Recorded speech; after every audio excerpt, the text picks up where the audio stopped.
दोस्तों, अगर आपके भी घर में अगर नवरात्रि का पूजा होता है, आपके भी घर में माता दुर्गा का पूजा आराधना होता है, तो आप बड़े ही ध्यान से इस वीडियो को देखिएगा कि इस नवरात्रि आपको क्या मिलने वाला है, आपको क्या करना चाहिए, नवरात्रि कब से कब तक है और आपको किस चीज से बचना चाहिए।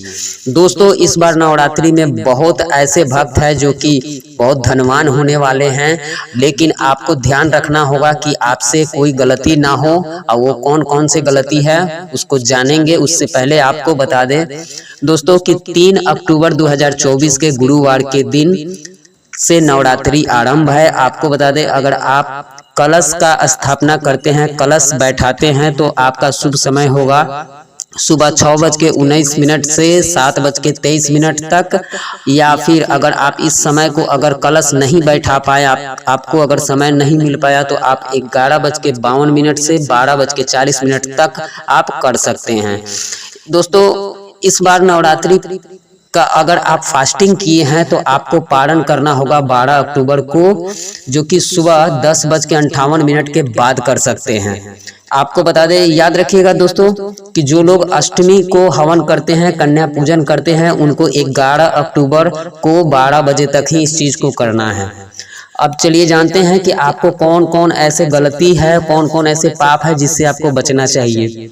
दोस्तों, इस बार अगर आपके घर में, आपके घर परिवार में अगर नवरात्रि का पूजा हो रहा है या फिर आपके आस पड़ोस में भी हो रहा है, तो भी आपको 4 ऐसे महापाप है जिससे बचना चाहिए नवरात्रि के दौरान। अगर आप इस पाप से नहीं बचे, अगर आप ऐसे पाप अगर करेंगे, तो आपका जो पूरे फैमिली है उस पर इसका दुष्परिणाम देखने को मिलेगा। इसलिए भूलकर भी आप ऐसा गलती ना करें। चलिए जानते हैं दोस्तों कि वह कौन कौन ऐसे गलती है जो बिल्कुल नहीं करनी चाहिए। दोस्तों, पहला नंबर है पशु बलि। दोस्तों, आपको बता दें कि नवरात्रि के दशहरा के दिन पशु बलि यानी कि बकरे की बलि दी जाती है। दोस्तों, आप जानकर हैरान हो जाएंगे कि हमारे हिंदू धर्म के किसी भी ग्रंथ या शास्त्र में ये नहीं लिखा हुआ है कि आप अपने भलाई के लिए किसी जीव की हत्या करें। मैं आपको साफ शब्दों में आपको बता दूं, हमारे शास्त्र या किसी भी ग्रंथ में किसी भी जीव की बलि देने की बात नहीं लिखी हुई है। अगर आपको बलि ही देनी है तो आप धर्म के अनुसार आप नारियल की बलि दे सकते हैं। दोस्तों, अब आपके मन में एक सवाल हो चल रहा होगा कि फिर लोग दशहरे के दिन बलि क्यों देते हैं।